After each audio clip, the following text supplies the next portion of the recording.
What up, people? What up, people? What up, people? Listen, I'm back. It's your boy Dark Foolery Gaming. We about to get right into it. Let's check out some of the gameplay on the channel too. I got a bunch of gameplay footage up from Call of Duty. Soon we're gonna have that Starfield and that Forza gameplay up too. But that's what we about to get into that. Let's get right into it.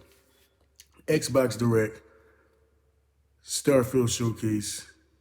I give it a 9 out of 10. Could have had a couple more games, but let's just focus on the positive. Starfield. Listen, man.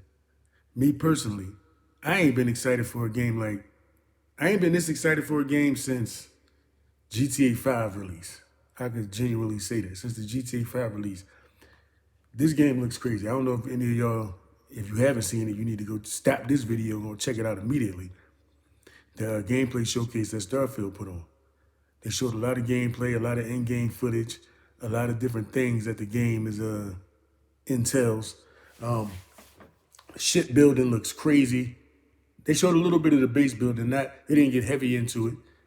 But if you play Fallout 76, if you play Fallout 4, then you kind of understand how the building goes with the bases and the camps and stuff like this. You can only imagine it's going to be to the next level now.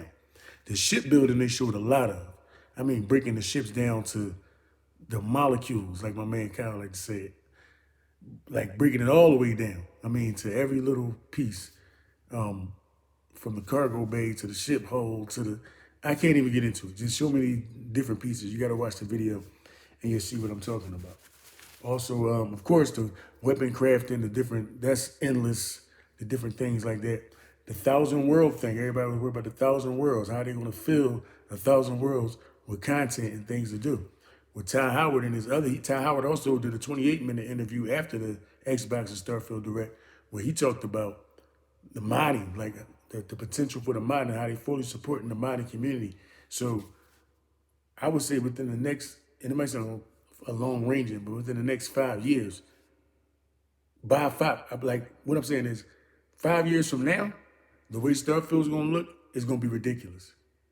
Ridiculous. And I don't know, I guess it'll go into the next generation systems. I don't even know how that's gonna go with the next generation of systems. But I can imagine that it's just gonna be ridiculous when it comes to that. And there was something else that I wanted to touch on. It was the shipbuilding, the crafting. I can't remember off the top of my head, but I know they brought back the Adoring Fan from Oblivion, a little Elder Scrolls touch, and I'm pretty sure they got a lot of other little things like that too. I hope they got some offshoot version of the Dark Brotherhood in there. You know what I mean? I like to play those side of the dark side of in these games and things. But yeah, Starfield looks crazy, man. It's definitely something that I can't wait to get into.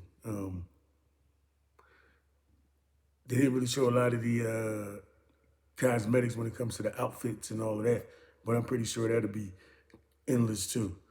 You know what I mean? One of the other games I was focused on there was, what was it? Forza. Forza. I've played every Forza since Forza 3. I didn't play Forza Motorsport and then Forza Motorsport 2. I've played 3, 4, 5, 6, 7. I've also played every Forza Horizon. I'm currently playing Forza Horizon 5. I'm looking forward to this Forza. Forza 6 and 7 were kind of disappointments, just in the fact that it was kind of just like the same things. It kind of had a Madden feel to it going on. So hopefully this time with Forza, we get a good release, a good career mode, and a good online integration with the career mode. Just with I just hope they master the online. Forza Horizon Online is fire. It's a seamless play. So hopefully they get that down packed. But I can't wait for that to drop. And I need them to focus more on gameplay. And Forza always look good. So when people try to focus on the graphical side of it and checking out little rocks when you're flying by and all that crap, don't nobody care about all that.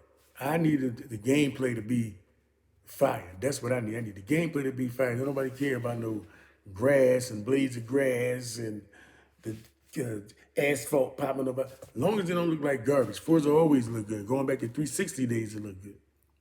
So, and that's the one thing I can say. Like, I don't know how Microsoft optimizes their stuff, but all of their like first party stuff looks good. And like going back to the 360 days, from Gears of War to Halo to Forza, things like that. So all of their first party things always look good. I ain't worried about that. Just focus on the gameplay. One more game from there that I wanted to touch on, Avowed. I didn't really know much about Avowed before the showcase, but I seen it. It looks interesting. I might give it a shot. Skyrim kind of jaded me when it comes to all of these kind of games that kind of fall in that vein. You know, the Dungeons and Dragons vein, that kind of vibe. But and I see Avowed is that. So I'll probably check it out. It's Game Pass. You can't beat nothing with Game Pass. If you don't have Game Pass, you need to get Game Pass immediately. Like, I don't even understand. If you got an Xbox, you need to have Game Pass. It costs $10 to be online anyway with Go, $15 for Game Pass. Just pay the extra $5, 100 plus games, especially if you're a sports fan. A lot of sports games on there for the sports fans. But yeah, man, I'm gonna get out of here. I'm trying to make these quick, in and out, dark foolery. We're gonna be, listen, heavy Starfield, heavy Forza once it drop. A lot of COD gameplay. That's what we're getting into, man. But subscribe to the channel, like the videos, whatever. I'm out of here, man.